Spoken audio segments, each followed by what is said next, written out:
परिस्थितियां किसी के भी जीवन में आ सकती हैं, लेकिन हिम्मत चाहिए। और किसी भी एज में आप कुछ भी कर सकते हैं अगर आप में हिम्मत है तो, नहीं तो आप किसी भी एज में कुछ भी नहीं कर पाओगे। मैं जवान होता तो करता, मैं इस उम्र में होता तो करता, मेरे पास पैसे होते तो मैं करता, मेरा कोई साथ देता तो मैं करता। ये सब बहाने हैं। तो कुछ निश्चय करिए आज, क्योंकि आपके दिमाग पर जोर देना चाहता हूं, आपके मस्तिष्क को थोड़ा सा हिलाना चाहता हूं कि आप अपने साथ खुद बैठकर कुछ देर बातचीत करें कि नई शुरुआत हो, नए ढंग से हम चलें। तो इसको कहा जाता धृति, धैर्य बनाए रखना और हौसला बनाए रखना, टूटने ना देना अपने आप को। अपनी बीमारियों को जीतेंगे आप, अपनी परिस्थितियों को जीतेंगे, अपने दुर्भाग्य को जीतेंगे, अपने सौभाग्य को खींच कर लाएंगे। मन में वो एक नक्शा बनाओ तो सही। कोई और समझाएगा तो बात नहीं बनेगी, खुद को खुद समझाइए। हाँ, एक बात जरूर है कि प्रार्थना जरूर करना। जब आदमी कुछ करके किसी जगह पहुंचता है तो उसका अपना आनंद होता है। डॉक्टर ने मेरे से जो कहा, उसने ये कहा कि मेरी बीमारी ने, मुझे लगता था कि मेरा बहुत कुछ छीन लिया, लेकिन मुझे लगता है कि मेरे घर में बहुत कुछ वापस दिया है। एक नई दुनिया मुझे मिल गई, इसलिए शिकायत नहीं, रोज धन्यवाद करता हूं भगवान का। अपने मंदिर में जाते हो ना तो धन्यवाद करने के लिए जरूर जाया करो। शिकायत की आदत छोड़ दीजिए आज से। जब आप धन्यवादी बन जाओगे तो भर जाओगे, झोलियां भरनी शुरू हो जाएंगी, और शिकायत करोगे तो खाली रहेगी झोली। तो आज से धन्यवादी बन जाओ, शुक्राना करिए उसका, वो देगा। तो कहा ज्ञान तीर्थ है, धैर्य तीर्थ है, तपस तीर्थम उदाहृतम। बड़ा सुंदर शब्द है कि तपस्या ये बहुत बड़ा तीर्थ है। ये तपस्या ही तो है जब आप अग्नि में तप करके निखरते हैं, जब कठिनाइयों के बीच से आप निखरते हैं, जब परीक्षा में आप पास होते हैं। कोई भी जिंदगी की परीक्षा आती है, उसमें से आप मजबूत होकर बाहर निकलते हैं, यही तो तप है। इसलिए कहा गया द्वंद्व सहनम तपः, विपरीत परिस्थितियों को सहकर उनके पार निकलना, यही तो तप है। तप सहने, बर्दाश्त करने की शक्ति को बढ़ा लेना, वो भी तप है। जिस तपस्या के द्वारा आत्मा की शक्ति बढ़ती है वो तपस्या कहलाती है। तो ये सब चीजें हैं, इनको सबको तीर्थ कहा गया है। तपस तीर्थम उदाहृतम, तीर्था नाम अभी तत्तीर्थम विशुद्धिर मनस परा। मन को हर दिन शुद्ध बनाए रखना और सकारात्मक बनाए रखना, इसको कहा यह तीर्थों का भी तीर्थ है। इसमें एक बात सोचने की है कि जब आप अपने मन को सकारात्मक बनाते हैं, पॉजिटिव बनाते हैं, विचार भी वैसे, सोच बदल गई, आपकी दृष्टिकोण आपका बदल गया, तो आपके लिए एक बड़ी खास बात होती है। जैसे मैंने आपसे कहा था ना कि जब आप नकारात्मक सोचते हैं तो आप अपने जीवन में बहुत सारे दुखों को और समस्याओं को चारों तरफ फैलता हुआ पाते हैं। जब आप पॉजिटिव हो जाते हैं तो पॉजिटिव होते ही, सकारात्मक होते ही आपकी जिंदगी में ज्यादातर अच्छी चीजें जुड़नी शुरू होती हैं। थोड़ा सा इसमें बारीकी से और समझ लीजिए। सारा दिन में एक चीज रहती है हमारे साथ, ये मस्तिष्क में जितने भी तरह के विचार उठते हैं ना, उन विचारों में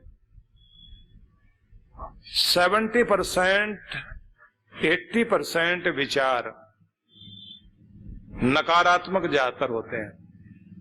निराशा वाले, डर वाले विचार, दुख वाले विचार, क्या नहीं है इसके विचार, क्या हो जाएगा ये डर के विचार, पता नहीं कुछ अच्छा होगा इस तरह के विचार, भगवान साथ देंगे या नहीं, शंका वाले विचार, ये सब नकारात्मक विचार हैं। ये ज्यादातर हमारे ऊपर हावी रहते हैं, जिसका परिणाम ये होता है कि किसी भी चेहरे को आप देखिए, वो अपने अंदर खोया खोया मालूम दिख रहा, ऐसा जैसे उसकी खुशी किसी ने छीन ली हो। सोच में डूबा हुआ आदमी, पता नहीं कहां खोया हुआ है, क्योंकि अंदर निराशा है। थोड़ा सा चेंज कर लीजिए अपने आप को और इस तरह से देखना शुरू कर दीजिए कि आप बहुतों से बेहतरीन स्थिति में हैं और आपके ऊपर कृपा हो रही है और आगे भी कृपा होगी। आप जीत रहे हैं, जीत की ओर बढ़ रहे हैं, आप खुश हैं, खुशहाल हैं। कुछ कमी है उधर ज्यादा ध्यान ना दें, जो है उसका आनंद लेते हुए आगे बढ़िए, तो आप देखेंगे कि आपका आनंद और बढ़ जाएगा। और अगर दुख पर ज्यादा ध्यान देंगे तो दुख ज्यादा से ज्यादा जीवन में इकट्ठा हो जाएगा। परमात्मा का धन्यवाद करने के लिए आप उन सब चीजों के बारे में सोचिए जिनको लेकर आप थैंक्स कर सकते हैं, और उन्हें ध्यान में रखकर मूड बदलिए अपना और धन्यवाद धन्यवाद कहना शुरू कीजिए। तो आप देखेंगे कि आपकी तरफ प्रभु की कृपाएं आ रही हैं। तो आज से प्रार्थना में ये शामिल करना, तूने जो मुझे अच्छा शरीर दिया उसके लिए धन्यवाद। मेरा दिमाग, मेरी आंखें, मेरे कान, मेरे अंग प्रत्यंग ठीक काम कर रहे हैं, भगवान बहुत कृपा है।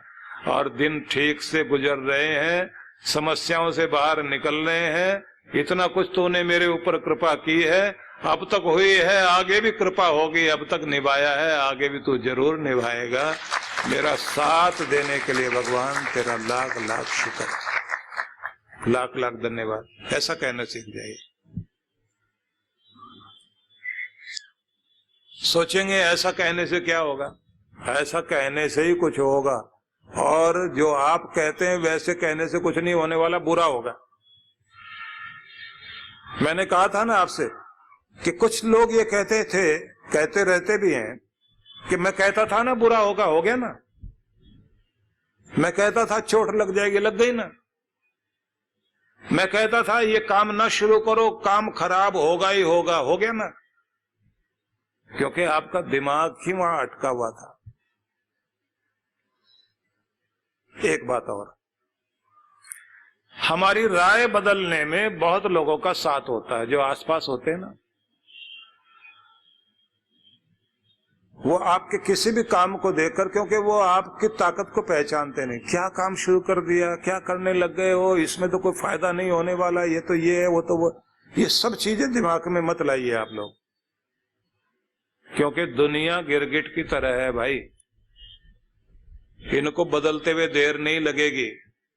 ये जब आप कोई काम शुरू करोगे तो ये मजाक उड़ाएंगे, जब आप अपने काम में ठीक हो जाएंगे तब ये आश्चर्य से देखेंगे। जिस दिन आप बढ़िया कुछ कर लेंगे उस दिन ये क्या कहेंगे, मैं कहता था ना ये कुछ करेगा, कर दिया इसने, तो कमाल कर दिया।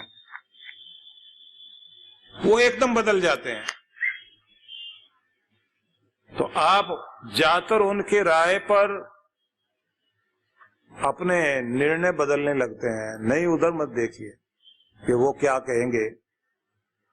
अगर उनकी तरफ देखते रहे तो कुछ नहीं कर पाओगे आप। दुनिया के जितने बड़े बड़े आविष्कार हुए सबने मजाक उड़ाया, और आपको हैरानी होगी जब हवाई जहाज बने तो लोग उनमें बैठते ही नहीं थे, वो तो माल ढोने के लिए थे। लोगों को लगता ही नहीं था कि इसमें बैठा भी जा सकता है, ये लगता था कि कहीं मरमरा ना जाए। टेलीफोन बना, लोगों ने कहा बिल्कुल बेकार की चीज, किसी काम की चीज नहीं, इससे क्या होगा। हाँ, कुछ देशों में तो समस्या थी, उसको कहते थे ये शैतानी चीज है। सार में बताना चाहता हूं कि कोई भी दुनिया की बड़े से बड़ी ये चीज बनी, लोगों ने जब पहला इजाद हुई, फैक्स मशीन बनी, इसको सबसे बेकार चीज माना गया। इंटरनेट बना, ये फौज के लिए बना था पहले, बाद में सबके लिए काम आया।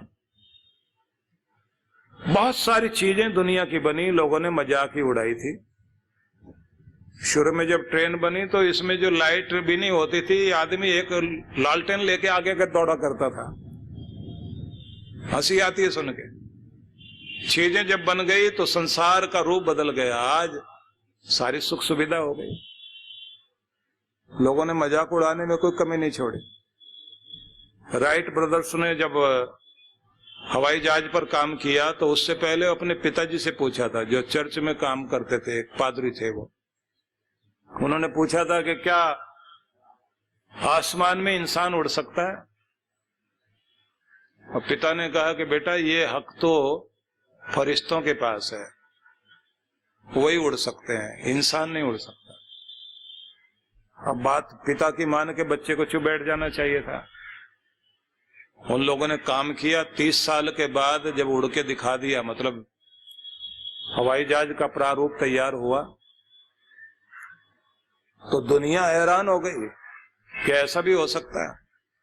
कुछ भी आप करेंगे संसार मजाक उड़ाएगा, आप दुनिया की तरफ ना ध्यान देना। अगर आप ध्यान दे सकते हैं या तो अपने भगवान पर विश्वास करना या अपने आत्मा पर विश्वास करना, आप दुनिया में कुछ न कुछ बेहतर करोगे, जरूर चमत्कार करोगे, ऐसा चमत्कार करोगे जिसपे दुनिया हैरान हो सकती है। इसलिए भरोसा करिए खुद पर।